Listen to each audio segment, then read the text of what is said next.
Il est 7h46, cabinet de conseil. De nouvelles règles à partir de cette semaine pour les interventions dans le secteur public.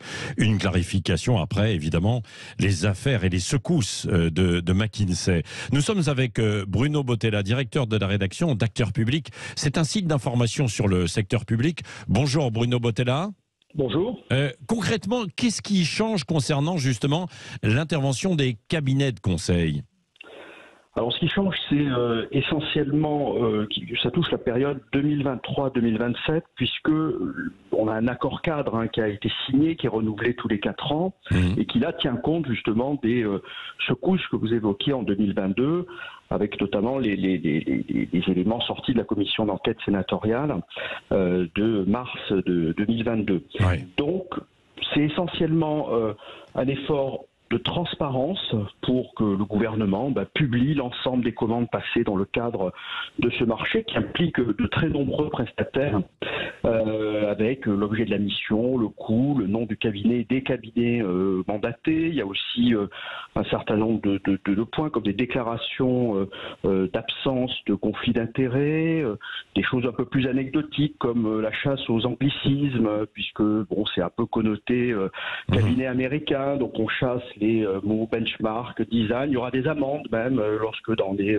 rapports qui seront remis pour l'administration ou des conseils, eh bien on retrouve ces mots-là. Ça c'est un peu plus anecdotique, mais globalement c'est un effort de transparence. Ouais. Et je dirais que le gouvernement est un peu poursuit un peu le Parlement qui souhaite adopter une loi. Il y a une proposition de loi sénatoriale suite à la commission d'enquête qui a été adoptée à l'unanimité en octobre, qui n'est pas encore passée du côté de l'Assemblée nationale.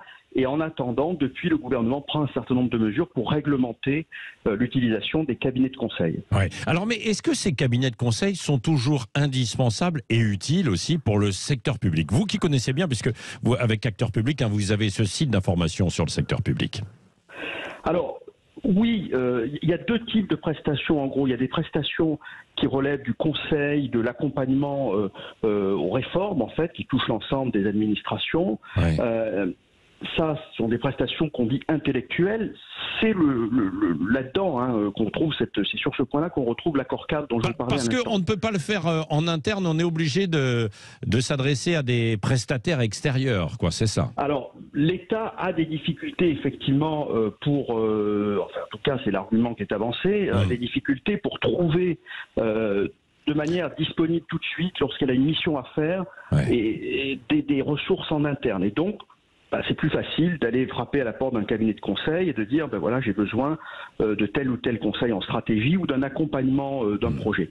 Il y a un angle mort dans tout ça, ce sont les prestations informatiques qui ne sont pas concernées par cet accord cadre. Ouais.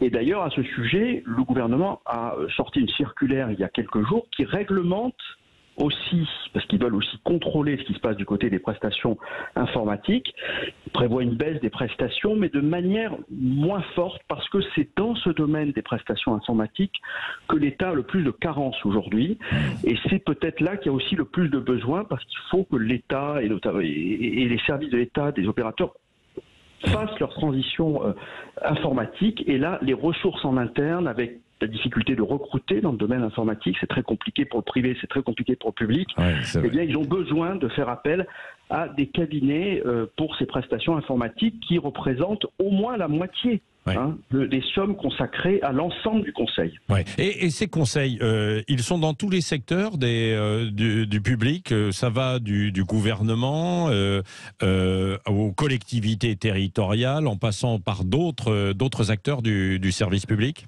Oui, alors tout le monde fait appel au cabinet de conseil, y compris l'armée, qui sort aussi du champ. Oui, y compris l'armée qui sort aussi du champ aussi de cet accord cadre et des prestations informatiques. On est encore dans un autre champ.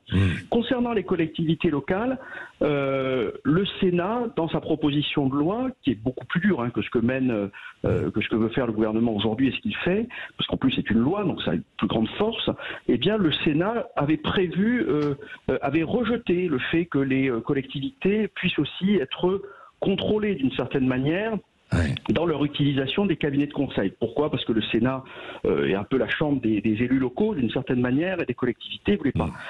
Mais les collectivités ont énormément recours au cabinet de conseil aujourd'hui.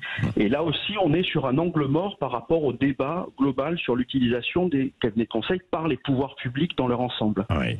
Merci beaucoup Bruno Bottella pour ces explications. Et pour les auditeurs qui veulent en savoir plus, je les invite à aller sur votre site, le site d'Acteurs Publics, pour en connaître davantage sur ces cabinets de conseil qui intriguent bien souvent évidemment le grand public pour savoir jusqu'où connivence, etc., transparence. Il y a besoin justement de cette transparence et c'est ce que, en tout cas, ce sont les nouvelles règles qui vont dans ce sens. Merci d'avoir été avec nous ce matin sur Sud Radio.